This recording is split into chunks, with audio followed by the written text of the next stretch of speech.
हरियाणा से बड़ी खबर मिल रही है जहां पर डेरा सच्चा प्रमुख राम रहीम को पैरोल मिली है, लेकिन कुछ शर्तों के साथ पैरोल मिली है। इलेक्शन कमीशन ने सरकार को मंजूरी दी है। ईसीआई ने 3 शर्तों के तहत पैरोल देने पर सहमति दी है और ये जो 3 शर्तें हैं उनमें से एक सबसे बड़ी शर्त ये है कि हरियाणा नहीं जा पाएंगे, चुनाव प्रचार नहीं कर पाएंगे।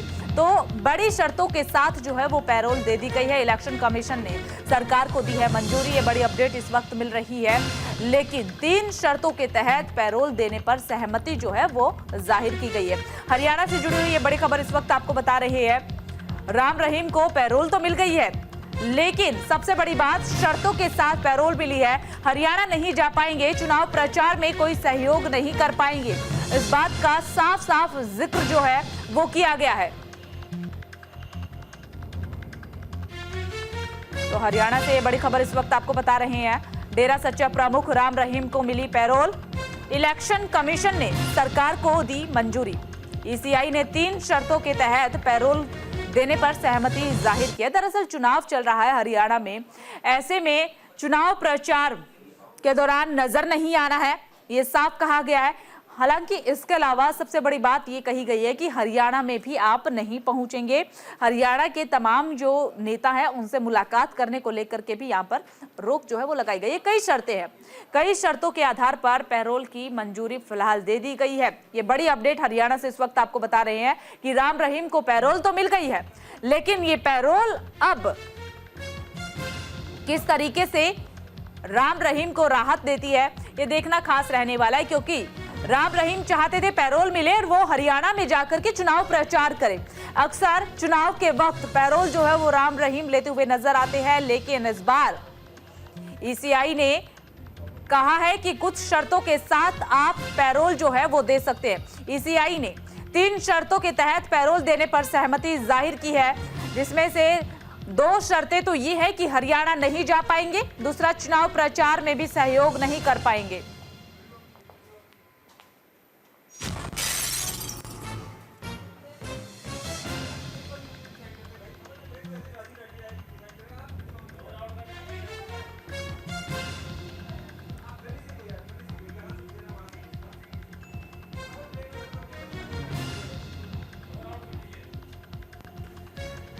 तो हरियाणा से ये बड़ी खबर इस वक्त आपको बता रहे हैं। तो देखिए 10 बार जेल से बाहर आ चुके हैं राम रहीम। 24 अक्टूबर 2020 को पहली बार उन्हें पैरोल मिली थी, लेकिन 21 अक्टूबर 2021 को उन्हें पैरोल मिली थी। ये भी कहा जा रहा है कि अब तक उन्हें 10 बार पैरोल मिल चुके हैं, 10 बार जेल से बाहर आ चुके हैं। 24 अक्टूबर 2020 को पहली बार पैरोल मिली। 21 अक्टूबर 2021 को 1 दिन की पैरोल उन्हें मिली थी। तीसरी बार का अगर जिक्र करें तो वो 7 फरवरी 2022 को उन्हें मिली थी। 21 दिन की पैरोल पर वो बाहर आए थे। चौथी बार जून 2022 में 1 महीने की पैरोल पर बाहर आए थे। 5वीं बार अक्टूबर 2022 में बाहर आए, उस वक्त 40 दिन की पैरोल उन्हें मिली थी। उसके बाद छठी बार 21 जनवरी 2023 को उन्हें पैरोल मिली थी 40 दिन के लिए, तब वो बाहर आए थे।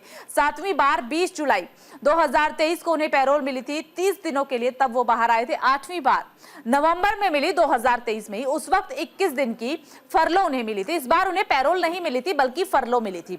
19 जनवरी 2024 को 60 दिन के लिए पैरोल मिली थी। 10वीं बार 12 अगस्त 2024 को वो बाहर आए थे, 21 दिन की फरलो उन्हें उस वक्त मिली थी। तो 2 बार उन्हें फरलो मिल चुकी है और कई बार वो पैरोल ले चुके हैं। इस बार भी वो पैरोल पर बाहर आ रहे हैं, लेकिन इस बार कुछ शर्तों के साथ बाहर आ रहे हैं। 3 शर्तें महत्वपूर्ण बताई जा रही है, जिनके आधार पर उन्हें पैरोल दी गई है।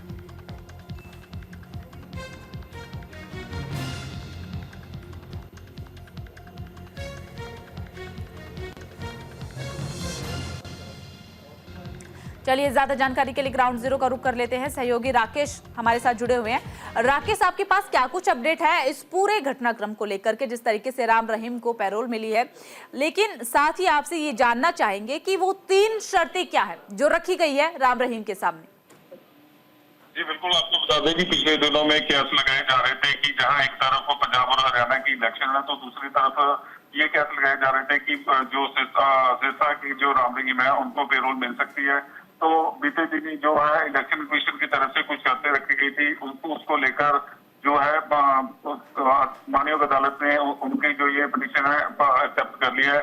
और आपको बता दें कि सूत्रों के हवाले से ये जो जानकारी मिली है, करीब 2 या 4 के बीच में जो है डेरा सिरसा जो है राम रहीम वो बाहर आ सकते हैं। और आपको बता दें कि जो भरोसेयुक्त सूत्र है कमीशन जो चोन कमीशन के उनकी तरफ से जानकारी दी गई है कि 3 शर्तें रखी गई हैं। पहली शर्त ये है कि वो हरियाणा में नहीं विजिट नहीं कर सकते, और दूसरी वो सोशल मीडिया के ऊपर कोई भी चुनाव प्रचार नहीं कर सकते, और तीसरा जो है वो इससे दूरी रखेंगे। तो कहीं ना कहीं ये अपने आप में बहुत बड़ा सवाल है, क्योंकि जितनी बार भी इलेक्शन है उतनी बार ये जो है पेरोल इनको मिली है, तो कहीं ना कहीं अपने आप में ये बहुत बड़ी बात कही जा सकती है। जी ठीक है राकेश, देखिए हरियाणा में नहीं जा पाएंगे, सोशल मीडिया पर चुनाव प्रचार नहीं कर पाएंगे, लेकिन पंजाब में भी पंचायत चुनाव को लेकर के घोषणा हो चुकी है। तो क्या पंजाब जाने की अनुमति है राम रहीम को? हमने देखा था हरियाणा में भी जब पंचायत चुनाव हुए थे उससे ठीक पहले भी पैरोल पर बाहर आए थे। जी आपको बता दें जैसे कि पहले भी जितनी बार भी इलेक्शन हुए, चाहे वो पंजाब, हरियाणा, हिमाचल किसी स्टेट के भी हुए, तो ज्यादातर ये यूपी की तरफ ही इन्होंने ज्यादा प्रस्थान किया है। लेकिन आपको बता दें अभी भी जैसे पंजाब और हरियाणा का जो क्या लगाए जा रहे थे कि वो हरियाणा आ सकते हैं, तो इसको लेकर जैसे कि इलेक्शन कमीशन के जो कंडीशन रखी गई है उसको लेकर ये कहा जा सकता है कि आने वाले दिनों में पंजाब में दौरा कर सकते हैं। लेकिन जैसे कि चुनाव में जो चुनाव आयोग ने जो इसके ऊपर रोक लगा दी है, तो कहीं ना कहीं देखा जा सकता है ये वो विजिट नहीं करेंगे। और आपको बता दें कि चुनाव आयोग ने ये भी कहा है कि अगर ऐसा रूल तोड़ा जाता है तो उनको उनकी जो पेरोल है कैंसिल कर दी जाएगी। जी ठीक है, तो देखिए आपसे एक चीज और समझना चाहेंगे कि कनेक्शन क्या कुछ है। आखिरकार राम रहीम चुनाव से ठीक पहले पैरोल या फरलो पर बाहर आने की क्यों कवायद रखते हैं, क्यों बाहर आना चाहते हैं? आपको बता दें कि जैसे डेरा राम रहीम जो है इनके फॉलोअर्स करीब 5 से 6 करोड़ के आसपास बताए जा रहे हैं, जो इनके सोर्सेज बता रहे हैं। तो कहीं ना कहीं देखा जा सकता है कि अगर वोट बैंक देखे तो इंडिया में सबसे ज्यादा इनका ही देखा जा रहा है। तो दूसरी तरफ जैसे कि इलेक्शन के पास में इनको पेरोल मिलती है, तो कहीं ना कहीं इनको राजनीतिक तौर पर भी देखा जा रहा है। तो जैसे अभी चुनाव तो कहीं ना कहीं ये बड़ा सवाल जरूर है। लेकिन बाकी तो इस चीज को लेकर लोगों के फॉलोअर्स तो बहुत कुछ है इनको बाहर आने के लिए।